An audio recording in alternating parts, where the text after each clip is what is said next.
Para paglilinaw. Yung mga issue sa kanya ng mga babae, yung mga babae na nalilink daw sa kanya, na hinahabol daw ganito ganyan, inakusahan siya na gumawa daw ng karumal-dumal doon sa ibang bansa, sa ganitong ano. Mga kababayan ko, may paliwanag po ako dyan at marami po akong testimony dyan na nakita. Ito po pakinggan natin. Ang sigarilyo, hindi tumama sa bibig ko. Ni maliit na bisyo, hindi ko pinasok. Ako po ay hindi nag-asawa. Ngayon, siya daw po ay hindi nag-asawa. Inaakusahan ako ng napakaraming babae. Inaakusahan daw po siya ng napakaraming babae. Tingnan nyo po yung sasabihin ni Pastor dito, mga kababayan ko. Ano po paliwanag niya? Ito po ang kasalanan ko. Pinayaman ako ng Panginoon Diyos.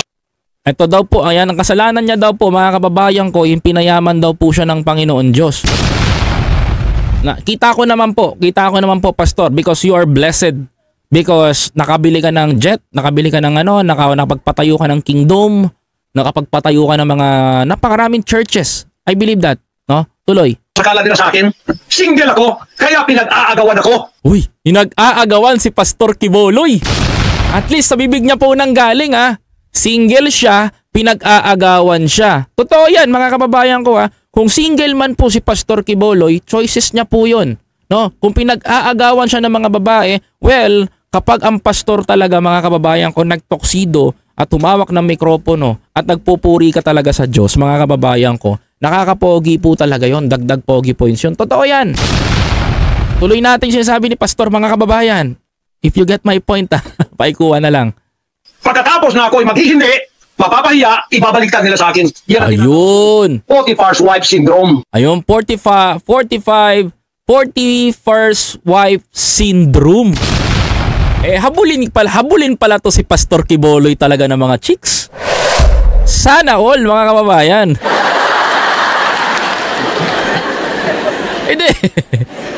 Hindi, kung tutuusin naman kasi, totoo lang medyo na-curious ako sa sinabi ni Pastor doon, mga kababayan ko.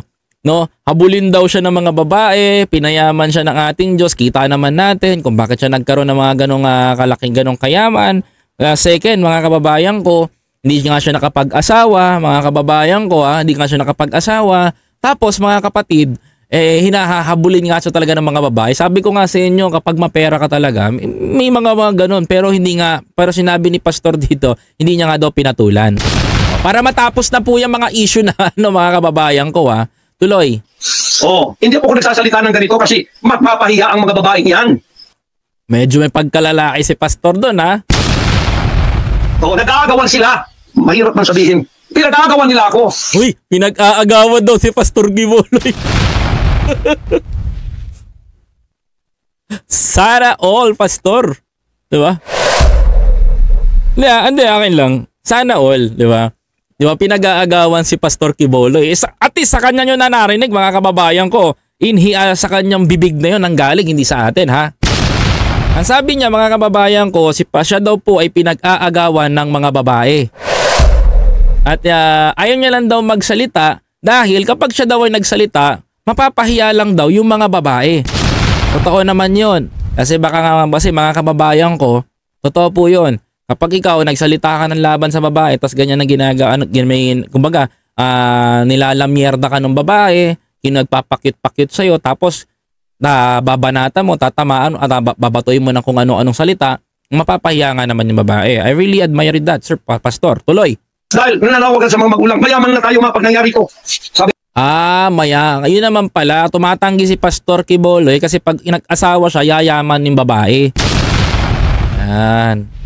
Ayaw talaga ni Pastor maging what we call this, maging sugar papi. Ayan habulin pala FBI nga sa Senado, hinabol ka na. Sabi ni Cristobal Constra, maraming salamat sa super chat, sir. Sa 10 SR. Ayan, maraming salamat po. Tuloy. Kung hindi mangyayari yan kasi dedicated ako napahiya, ngayon binayaran at ngayon binabaliktad ang lahat ng istorya. So ibig sabihin pala nito, Pastor, sa sinasabi mo, type na type ka nung babae. Nagpa-charming sa'yo, Pastor.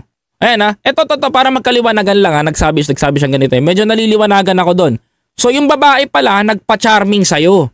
Tapos, dahil mayaman ka, Kumbaga parang ang babae lumalapit sa'yo. Kumbaga yung palay, tutukain mo na lang. Ganun ba yun? Nagpa-charming sa'yo. Nung hindi ka nakuha ng babae, ang ibig sabihin nung hindi ka nakuha ng babae, pastor, ang ibig sabihin, nagalit sa kakakinasuhan. Pero ang tanong ko dito, tinikman mo ba, pastor? Yun ang pinaka matinik na tanong doon. Kung tinikman ba talaga ni pastor yon? Kasi hindi maghahabol yung babae kung hindi ka natikman. Kasi ang kaso sa kanya, medyo malalim eh. Alam nyo na yung words na yon. Pero tingnan natin, mga kababayan ko, tuloy natin. Mahirap pong sabihin ko ito kasi masisira ka ng pagkababae.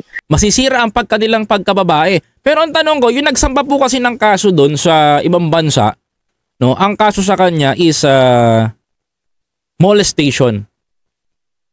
So, molestation, ang kinaso sa kanya, ayoko lang banggitin yung kasunod na salita nun eh. Molestation, ng molestya daw po, di umano, itong si Pastor Quiboloy. So, ibig sabihin, sa Amerika, nagkandak po sila ng same sa atin kung nagalaw ba itong babae. So ibig sabihin to, nakasuhan po sa FBI itong si Pastor Quiboloy sa ibang bansa dahil mga kababayan ko, according po doon sa investigasyon, natuloy yung kaso doon. Ibig sabihin may matibay na kaso sa kanya. Kaya po siya naging wanted sa FBI.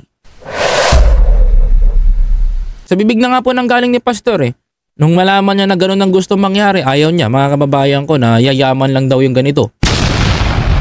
Hindi natin alam, mga kababayan ko, tuloy lang natin. Sa bibig niya lang po nang gagaling to, nagkakaroon lang po ako ng ideya. Napilitan lamang ako sapagkat ang buhay ko po'y nanganganib. Ano?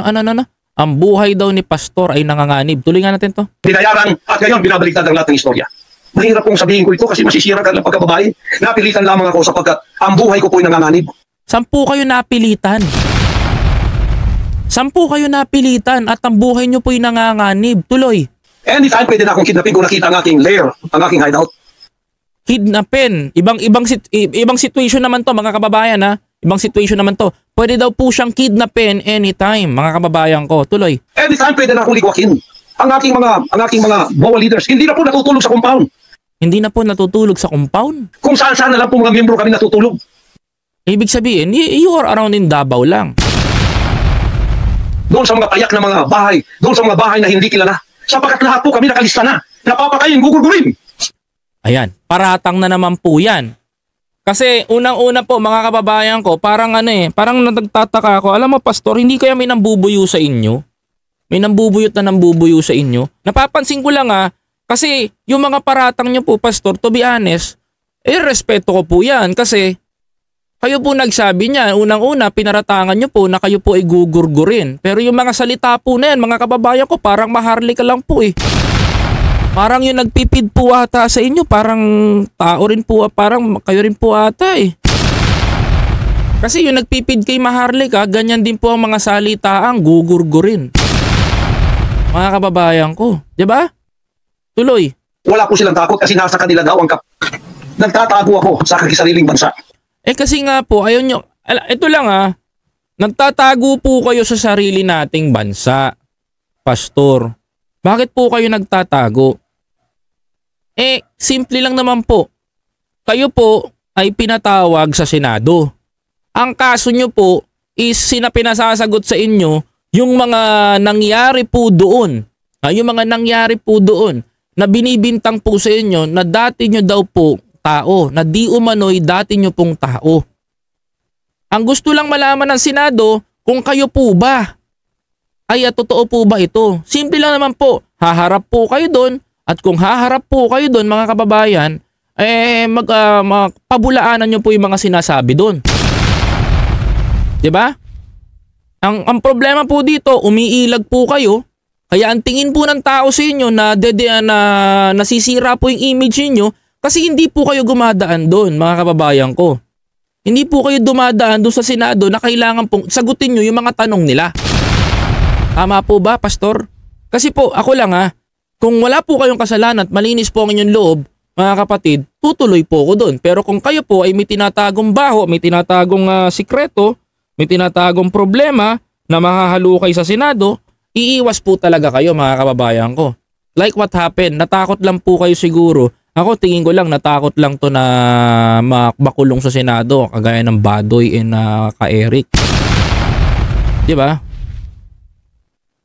Sariling mga compound namin na pinaghirapan. Hanggang kami na ako saan nagpapalimos. Ay, Master, yung accusation naman po ng pagpapalimos sa inyo, literally, ano na po yan eh. Common na po sa amin yan. Pero yung amin po sinusulisit, tingnan ninyo ang humanitarian na ginagawa namin. May 5 wala kaming ninanakaw. Yung mga volunteers ko, walang sweldo. Araw at gabi. Sapagkat nakikita namin ang mga kabataang Pilipino. Pinabayaan ng mga politikong yan. I admire that, Pastor. Kung sa tingin nyo po ay pinabayaan ng mga politikong yan, yung inyo pong opinion, ginagalang po namin yun. Hindi ko po inaalis sa inyo yung ganun na nangyayari, Pastor. Anyway, mga kababayan ko, nagugulat lang po ako sa mga binibitawan ni Pastor Quiboloy dito. Wala pong sahod yun, so sa makatuwid, honorarium nga lang yung nakukuha talaga nila, mga kababayan ko. Based on the words ni Pastor Quiboloy, talagang honorarium, mga kababayan ko. Kung ano man po yung sinabi ni Pastor dito, siyang pagbabasihan natin. Wala tayong magagawa dun dahil yun po ang sinasabi nila, mga kababayan. Tuloy. Kami po nagsasacrifice para mapakain sila, mapaaral, na wala pong bayad. Umiiyak si Pastor Katapos, ang kababayan natin natipusta, kalamidad, walang tumutulong kung may tumutulungan, politika. Actually, totoo yung sinasabi dito ni Pastor Quiboloy Hindi po ako bias, mga kababayan. No? Totoo po yung sinasabi ni Pastor Quiboloy dito. No? Actually, isang kaibigan po natin, napag-aral po ni Pastor Quiboloy. Oo, totoo. Meron tayong kaibigan, hindi ko na pangangalahanan, pero napag-aral po ni Pastor Quiboloy yun, mga kababayan ko. At ginawa pong worker. Ang problema doon, mga kababayan ko, parang ang dating payback doon, nagpe-payback itong si kaibigan, na kailangan pagtrabahuhan niya yon, which is yun naman po ang wrong para sa akin na mawalan sila ng free will. Kasi pag worker ka daw po, bawal ka daw po magjowa. Tuloy, mga kababayan. Kabayaran, nagtitiis po kami sa mga pag-alipusta. Sa paninira, inaangkin namin yung kasi malaki ang ganti namin sa langit. Ngunit pagka nakasalalay na ang ating mga kalayaan, lalo na sa kami ng mga banyagang ito, na wala naman tayong ginawang masama sa kanila, tumutulong pag ako sa Amerikang yan. Tumutulong pa daw si Pastor Quiboloy sa Amerikang yan.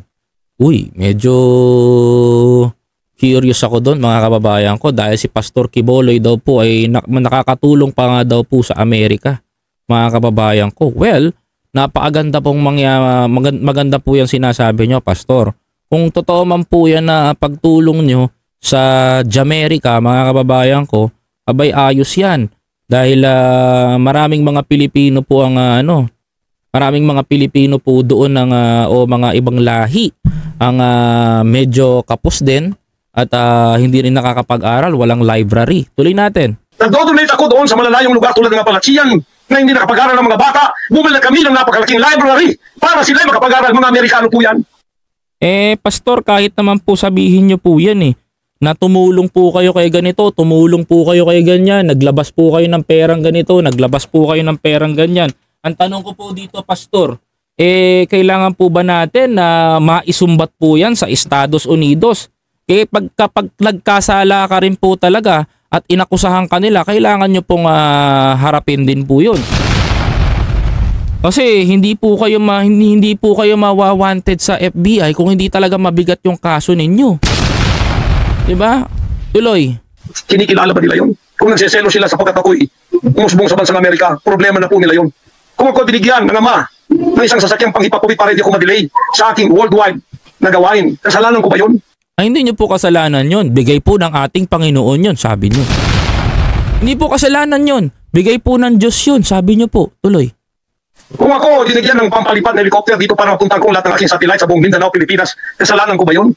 Kasalanan ko ba na ako'y magkaroon paralan para makapag-aral ang mga bata na walang bayad? Maganda po yung nagagawa nyong ganun, Pastor, para sa akin, ha? Maganda po yun. Maganda po yung nagagawa nyong ganun na ibibigay nyo po yung mga kakulangan ng ating gobyerno at nakikita nyo po. Noong mga panahon, noong mga Duterte days, Pinoy days, Gloria days, okay po yan. Tuloy. Kasalanan ko bang mayroong SMNI para hindi mabayaran at pagkatapos itong salot na CPP-NPA na marami pinatay ng mga members ko? Ayan. Eto na, at least. Mga kababayan ko, sinagot na po ni Pastor Quiboloy kung bakit galit po siya sa CPP-NPA, NDF. Marami daw pong ginurgur na mga members niya. Mukhang nagkakaroon na ako ng nakikita nyo ba yung visual ng nakikita ko?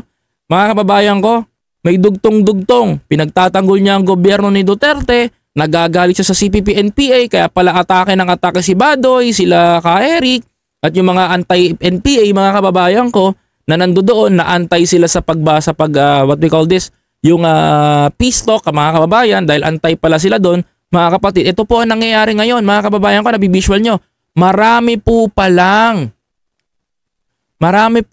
mga members niya ang ginurgur ng CPP-NPA. Ngayon, mga kababayan ko, ang tanong ko dito, mga kapatid, ang tanong ko po dito, mga kababayan, ang maliwanag na tanong ko, totoo bang appointed son of God ka? Kasi po, mga kababayan ko, kung ipapasok ko po sa inyong pagkatao na sinasabi nyo po na claimant nyo po that you are appointed son of God at anak po kayo ng ating Panginoong Hesus na ibinaba dito sa lupa, ang Panginoon po kasi mapagpatawad. Mga kababayan ko, mapagpatawad ng Panginoon. Pero pagdating po sa inyo, dahil po nagkaroon kayong TV network, binabakbakan nyo ang CPP-NPA, ayaw nyo po sa peace talk, hahayaan nyo po silang bawian ng buhay. Kala ko po ba sa inyo ang sanlibutan? Parang ang dating po ata nito, pastor, ngayon para sa akin, nagiging po kayo, nagiging selfish po kayo sa part na yan. Tama po ba ako, mga kababayan ko? Tuloy po natin. Ito lang po napapansin ko, pastor, pasensya na po kayo. Ako pansin ko lang po to, pastor. Tuloy po. Ministro! Pati ba pang mga inosenteng Pilipino for 54 years ang magsasalita ng katotohanan na hindi natatakot? Ngayon kami ang tinatakot ninyo, nililigwak ninyo. Anong klase kayo? Kung hindi kayo tatayo ngayon, mga kababayan ko, sapagkat ako'y living dead na, wala nang kwenta itong buhay ko, iaalay ko ito sa bansang Pilipinas! Ano daw? Ano? Parang hindi ako nakahinga dun Tuloy nga. Isip ko sapa. Kasi kayo, kung hindi kayo tatayo ngayon, mga kababayan ko, sapagkat ako'y living dead na, wala nang kwenta itong buhay ko, iaalay ko ito sa bansang Pilipinas! Iaalay ni Pastor Quiboloy ang kanyang buhay para sa bansang Pilipinas, mga kababayan ko. Wow! Ano kayang meron dito sa pag-aalay ni Pastor Quiboloy? Ano to? Ano to, pastor? Paano magpapako ka rin ba? Hindi, tanong lang, magpapako ka rin ba, pastor, o o gagayahin mo si Rizal sa firing range or si Bonifacio? Ano kaya doon? Mukhang nakakakita po ako ng nangangamoy po sa 2025 Hindi, ito, correct me if I'm wrong, February 21, mga kababayan ko, mukhang nangangamoy 2025 to, pastor Sa totoo lang, sinasabi niya po na ganito, medyo nakakamoy po ako ng 2025 election, mga kapatid. Medyo nagkakahint na po ako Tuloy. Ako ang mamumuno upang tayo! Ako ang mamumuno!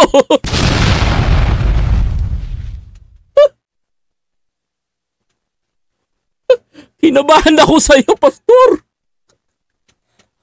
Ano pong pamumunuan niyo? Magkaroon ng kalayaan muli!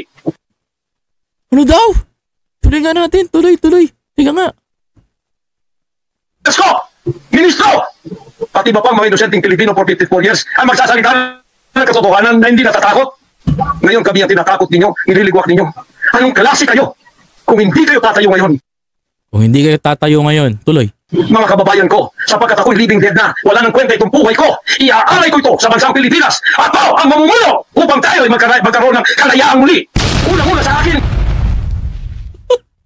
Parang kinilabutan, pastor. Parang kinilabutan ako sa'yo Hindi, seryoso ka dyan, pastor. So, ibig sabihin ito, lalabanan mo rin si Sara sa 2028?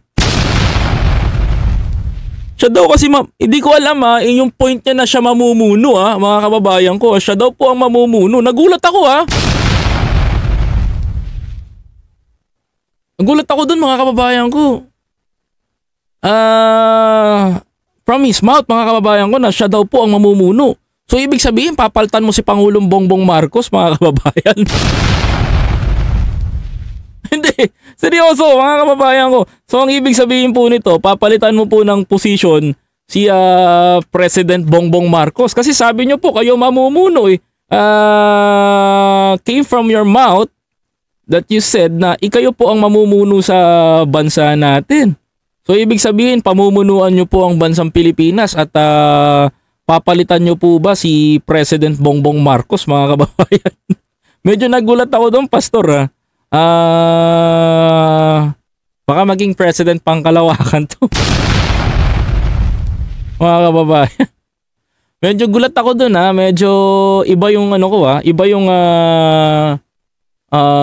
pagkakabasa ko dun sa sinasabi ni Pastor Quiboloy dito. Si First Lady Lisa. Ayan, mga kababayan ko Talagang naging medyo nagbibigla ako Siya na daw po ang mamumuno. Wala namang problema kung kayo po ay mamumuno. Tuloy natin mga kababayan. Eto, mga kapatid. Sabi pa. Sa aking kababayan, sa Kingdom Nation, sa aking mga leaders na papatayin din, at sa lahat ng Pilipinong nagmamahal ng kalayaan. Tatayo ako! At ako ang mamumuno sa bansa ito para sa katwiran at takot sa Diyos. Para ibalik ang ating kalayaan at ang ating kaligtasan mula sa kamay ng mga banyaga na pinakamatiyan ni Rizal de la Bonifacio.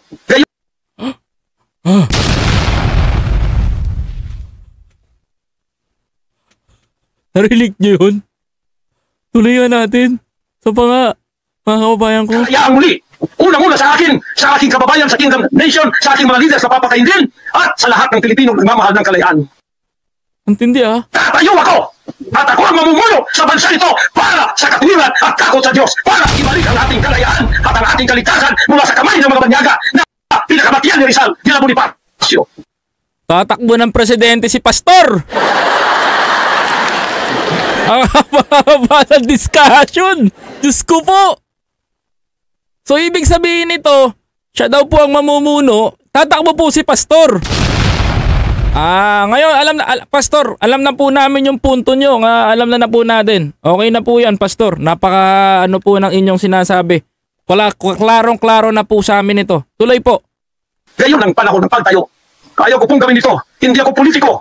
Ang mission ko ay isang pastor, isang alagad ng Diyos. Appointed son, magligtas ng kaluluwa. Ngunit hindi nyo kinilala yun. At ngayon sinisikil ninyo ang aming kalayaan na ma-enjoy namin ang labor namin for 38 years. Blood, sweat, and tears. Ang gabi ginagawa namin araw. Hindi kami nagbulistiyan ng ibang tao. Lumago ang bansang Karian. Ngayon, you're envying in jealousy. Gusto niyo kami put down. Mapipilitan akong pupunta at mamumuno sa bansang ito para sa katwiran. Sasabihin ko sa inyo, pag ito'y kalooban ng Diyos, gagawin ko. Ngayon din, sapagkat ang buhay ko ay wala ng kwenta. Papatayin din naman nila ako. Ngayon tatayo na ako para sa kalayan nating lahat. Tatakbo si Pastor Quiboloy, mga kababayan!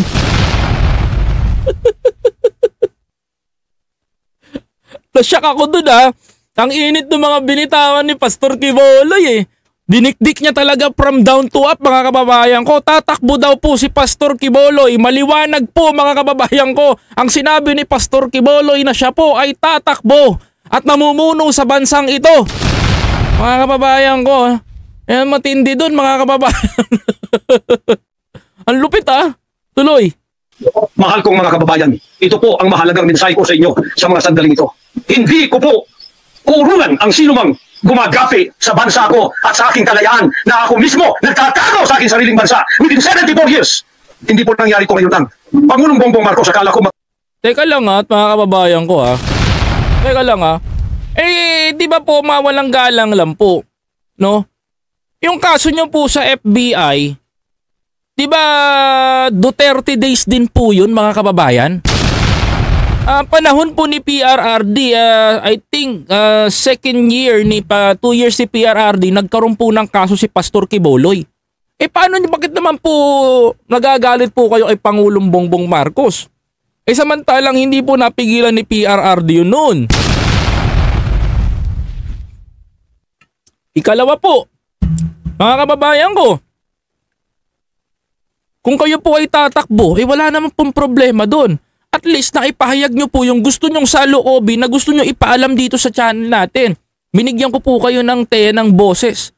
Na kayo po malinaw po sa taong bayan na nagagalit po kayo sa CPP-NPA dahil naghihiganti po kayo dahil sa mga pastor po ninyo, mga manggagawa ninyo na kinitil daw di umano ang kanilang mga buhay. Ikalawa,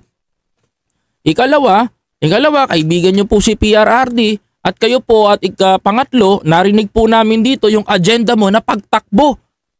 At kayo po ang mamumuno, maliwanag po ang sinasabi ninyo.